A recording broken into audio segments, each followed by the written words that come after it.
വെളിപാട് പുസ്തകം 10-ാം അധ്യായം 9-ാം തിരുവചനം. ഞാൻ ദൂതൻ്റെ അടുത്ത് ചെന്ന് ആ ചെറിയ ചുരുൾ ചോദിച്ചു. അവൻ പറഞ്ഞു, ഇതെടുത്ത് വിഴുങ്ങുക. നിന്റെ ഉദരത്തിൽ ഇത് കയ്പായിരിക്കും, എന്നാൽ വായിൽ തേൻ പോലെ മധുരിക്കും.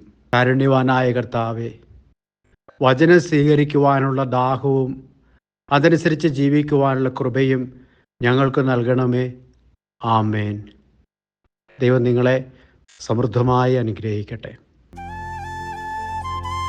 നമ്മുടെ കർത്താവ് ഈശോ മിശിഹായുടെ കൃപയും പിതാവായ ദൈവത്തിൻ്റെ സ്നേഹവും പരിശുദ്ധാത്മാവിൻ്റെ സഹവാസവും നാം എല്ലാവരോടും കൂടി ഉണ്ടായിരിക്കട്ടെ, ഇപ്പോഴും എപ്പോഴും എന്നേക്കും.